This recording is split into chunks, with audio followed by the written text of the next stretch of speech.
Europe's struggle to replace U.S. military aid to Ukraine highlights deep political and industrial challenges that leave the continent vulnerable to Russian aggression. Since the election of Donald Trump as President of the United States, the question on everyone's mind is whether Europe, including the UK, can replace the military assistance the US is giving Ukraine. The short answer is no. The reasons for this are a mix of politics and capabilities.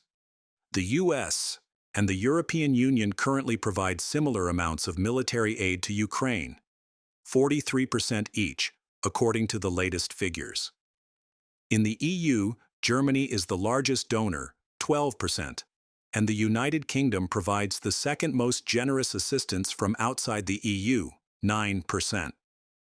These figures speak for themselves. For the EU to replace the US, it would need to double its military aid to Ukraine.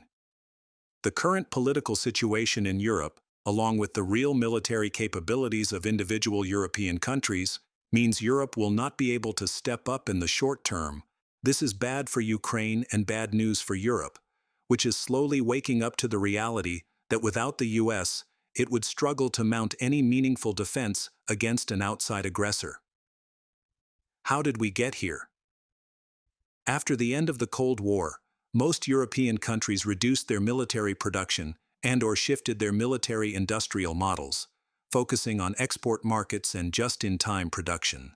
The Kiel Institute for the World Economy, a German research center, provides the example of Germany, which has recently increased military spending. But at current rates, it would take decades for the country to replenish its weapons stockpiles to the level they were 20 years ago. According to the European Council on Foreign Relations, since the start of Russia's war on Ukraine, Europe's defense industry has increased its ammunition production capacity by 50% and aims to produce more than 2 million shells per year by the end of 2025, double its capacity in February 2022, which is a positive development. The European Commission has proposed shifting the EU to a war economy, but this is still in the discussion phase. Ukraine will need more than proposals debated in Brussels to meet the shortfall left by a potential American withdrawal. To complicate matters, defense is one of the least integrated industrial sectors in the EU, meaning it cannot benefit from the economies of scale of the US military-industrial complex. Since Brexit, the UK will no longer be able to participate in EU-wide defense industry projects, adding to the challenges. Bilateral agreements between the UK and France, and between the UK and Germany, however, will attempt to facilitate military procurement and development between the UK and two major European defense heavyweights. French President Emmanuel Macron has been one of the most vocal Western European leaders, calling for an independent European defense and for wholehearted support for Ukraine. But actual progress in ramping up industrial production in France has been slow. France remains one of the smallest contributors of military aid to Ukraine relative to its GDP, although the French have delivered most of what they have promised. The lack of capacity is not just a European problem, but a NATO-wide issue. In February 2023, NATO Secretary General Jens Stoltenberg warned that Ukraine's rate of ammunition expenditure was many times higher than the Allies' current production rate, putting NATO defense industries under strain. Even before Trump's victory, a U.S. disengagement from Europe seemed likely due to strains on its own defense sector and the defense establishment's strategic pivot toward Asia and the Middle East. Keir Giles of Chatham House, whose book, Who Will Defend Europe, was launched earlier this month, argues that Europe always knew what Trump's arrival would mean for Ukraine. A precursor was seen earlier this year when Congress blocked the new military aid package to Ukraine. The result on the battlefield was clear in terms of loss of men and territory. Giles's warning is dire. If Washington resigns, there is nothing to stand in the way of Russia, be it for Ukraine or for Europe as a whole. As Ukraine approaches the third anniversary of all-out war with Russia, pressure is mounting on its leaders to negotiate.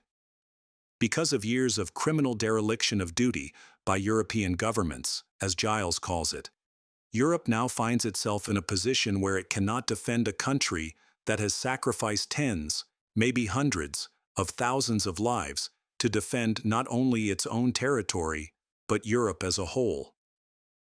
At the time of making this video, Germany, Europe's largest military donor to Ukraine, has plunged into political chaos with the collapse of the Olaf Scholz-led coalition.